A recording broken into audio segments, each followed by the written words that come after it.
بسم الله الرحمن الرحيم. الرحمن علم القرآن، خلق الإنسان علمه البيان. الشمس والقمر بحسبان، والنجم والشجر يسجدان. والسماء رفعها ووضع الميزان، ألا تطغوا في الميزان. وأقيموا الوزن بالقسط ولا تخسروا الميزان. والأرض وضعها للأنام، فيها فاكهة والنخل ذات الأكمام، والحب ذو العصف والريحان. فبأي آلاء ربكما تكذبان؟ خلق الإنسان من صلصال كالفخار، وخلق الجان من مارج من نار. فبأي آلاء ربكما تكذبان؟ رب المشرقين ورب المغربين. فبأي آلاء ربكما تكذبان؟ مرج البحرين يلتقيان، بينهما برزخ لا يبغيان. فبأي آلاء ربكما تكذبان؟ يخرج منهما اللؤلؤ والمرجان. فبأي آلاء ربكما تكذبان؟ وله الجوار المنشآت في البحر كالأعلام. فبأي آلاء ربكما تكذبان؟ كل من عليها فان، ويبقى وجه ربك ذو الجلال والإكرام. فبأي آلاء ربكما تكذبان؟ يسأله من في السماوات والأرض كل يوم هو في شأن. فبأي آلاء ربكما تكذبان؟ سنفرغ لكم أيها الثقلان. فبأي آلاء ربكما تكذبان؟ يا معشر الجن والإنس إن استطعتم أن تنفذوا من أقطار السماوات والأرض فانفذوا، لا تنفذون إلا بسلطان. فبأي آلاء ربكما تكذبان؟ يرسل عليكما شواظ من نار ونحاس فلا تنتصران. فبأي آلاء ربكما تكذبان؟ فإذا انشقت السماء فكانت وردة كالدهان. فبأي آلاء ربكما تكذبان؟ فيومئذ لا يسأل عن ذنبه إنس ولا جان. فبأي آلاء ربكما تكذبان؟ يعرف المجرمون بسيماهم فيؤخذ بالنواصي والأقدام. فبأي آلاء ربكما تكذبان؟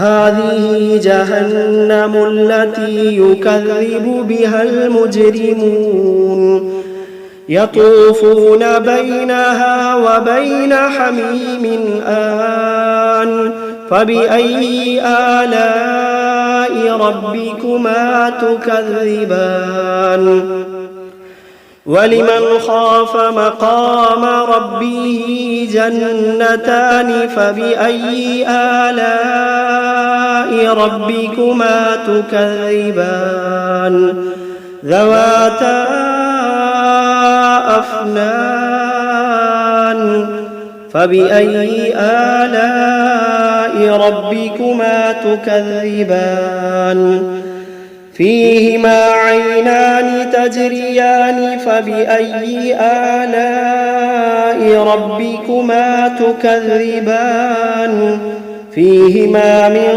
كل فاكهة زوجان فبأي آلاء ربكما تكذبان متكئين على فرش بطائنها من استبرق وجنى الجنتين دان فبأي آلاء ربكما تكذبان فيهن قاصرات الطرف لم يطمثهن إنس قبلهم ولا جان فبأي آلاء ربكما تكذبان كأنهن الياقوت والمرجان فبأي آلاء ربكما تكذبان هل جزاء الإحسان إلا الإحسان فبأي آلاء ربكما تكذبان ومن دونهما جنتان فبأي آلاء ربكما تكذبان مدهامتان فبأي آلاء ربكما تكذبان فيهما عينان نضاختان فبأي آلاء ربكما تكذبان فيهما فاكهة ونخل ورمان فبأي آلاء ربكما تكذبان فيهن خيرات حسان فبأي آلاء ربكما تكذبان حور مقصورات في الخيام فبأي آلاء ربكما تكذبان لم يطمثهن إنس قبلهم ولا جان فبأي آلاء ربكما تكذبان متكئين على رفرف خضر وعبقري حسان فبأي آلاء ربكما تكذبان تبارك اسم ربك ذي الجلال والإكرام بسم الله الرحمن الرحيم تبارك الذي بيده الملك وهو على كل شيء قدير الذي خلق الموت والحياة ليبلوكم أيكم أحسن عملا وهو العزيز الغفور الذي خلق 7 سماوات طباقا ما ترى في خلق الرحمن من تفاوت فارجع البصر هل ترى من فطور ثم ارجع البصر كرتين ينقلب إليك البصر خاسئا وهو حسير ولقد زينا السماء الدنيا بمصابيح وجعلناها رجوما للشياطين وأعتدنا لهم عذاب السعير وللذين كفروا بربهم عذاب جهنم وبئس المصير إذا ألقوا فيها سمعوا لها شهيقا وهي تفور تكاد تميز من الغيظ كلما ألقي فيها فوج سألهم خزنتها ألم يأتكم نذير قالوا بلى قد جاءنا نذير فكذبنا وقلنا ما نزل الله من شيء إن أنتم إلا في ضلال كبير وقالوا لو كنا نسمع أو نعقل ما كنا في أصحاب السعير فاعترفوا بذنبهم فسحقا لأصحاب السعير إن الذين يخشون ربهم بالغيب لهم مغفرة وأجر كبير وأسروا قولكم أو اجهروا به إنه عليم بذات الصدور ألا يعلم من خلق وهو اللطيف الخبير ألا يعلم من خلق وهو اللطيف الخبير هو الذي جعل لكم الأرض ذلولا فامشوا في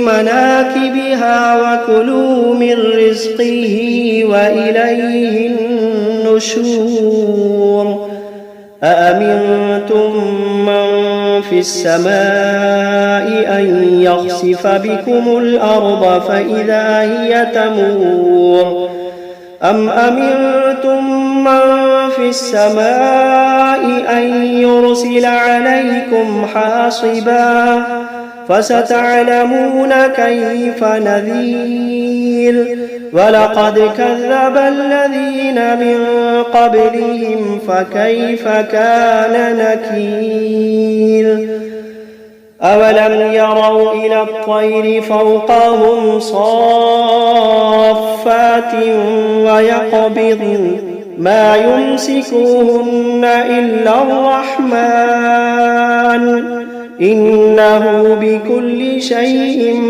بصير أمن هذا الذي هو جند لكم ينصركم من دون الرحمن إن الكافرون إلا في غرور أمن هذا الذي يرزقكم إن أمسك رزقه بل لجوا في عتب ونفور أفمن يمشي مكبا على وجهه أهدى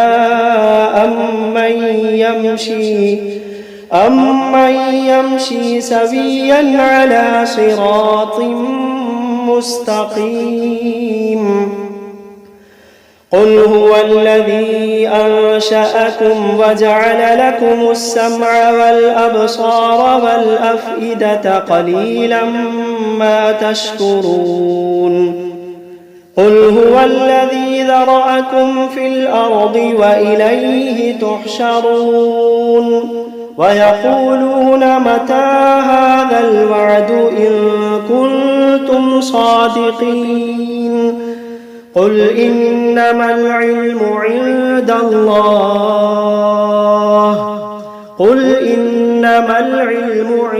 الله وإنما أنا نذير مبين فلما رأوه زلفة سيئت وجوه الذين كفروا وقيل هذا الذي كنتم به تدعون قل أرأيتم إن أهلكني الله ومن معي أو رحمنا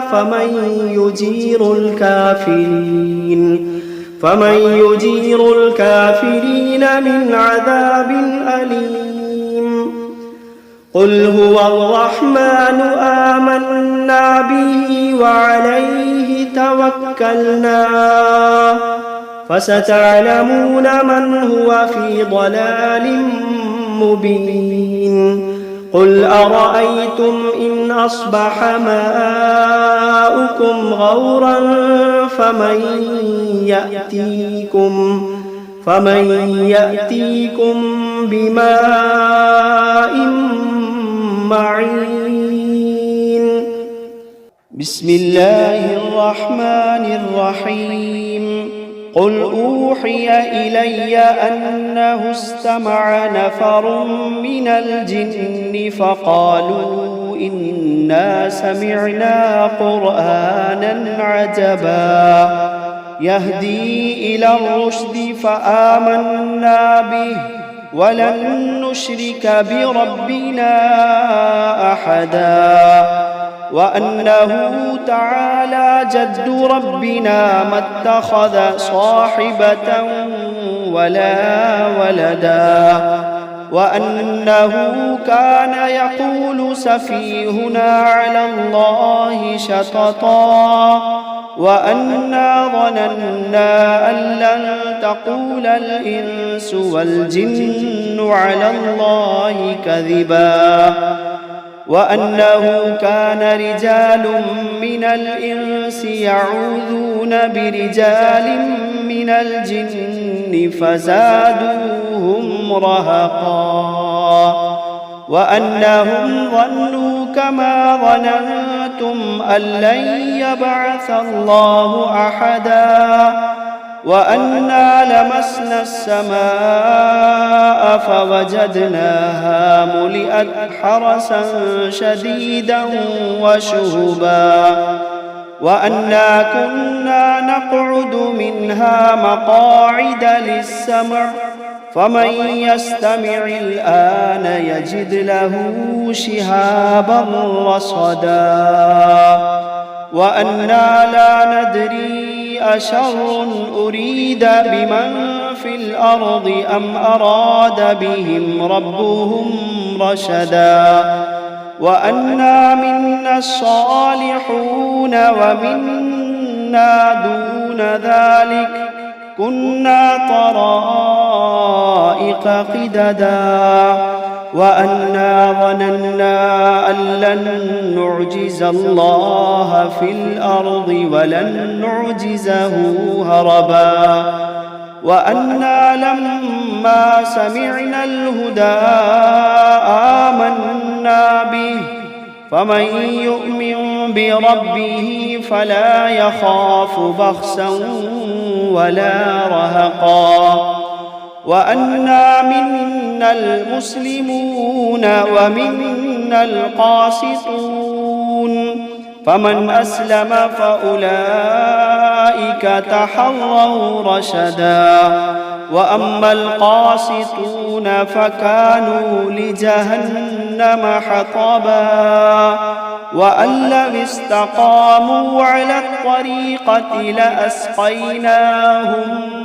ماء غدقا لنفتنهم فيه ومن يعرض عن ذكر ربه يسلكه عذابا صعدا وأن المساجد لله فلا تدعوا مع الله أحدا وأنه لما قام عبد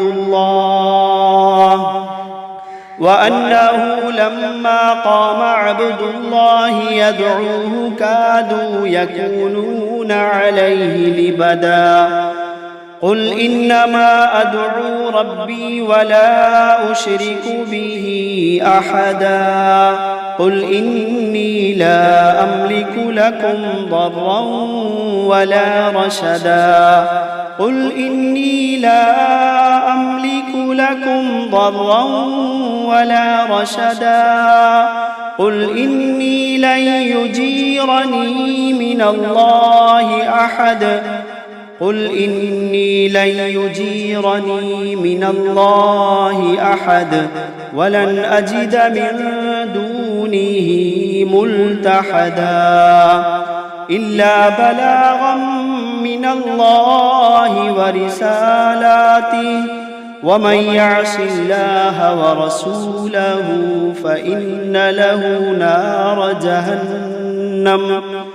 ومن يعص الله ورسوله فإن له نار جهنم خالدين فيها أبدا حتى إذا رأوا ما يوعدون فسيعلمون من أضعف ناصرا وأقل عددا قل إن أدري أقريب ما توعدون أم يجعل له ربي أمدا عالم الغيب فلا يظهر على غيبه أحدا إلا من ارتضى من رسول فإنه يسلك من بين يديه ومن خلفه رصدا ليعلم أن قد أبلغوا رسالات ربهم وأحاط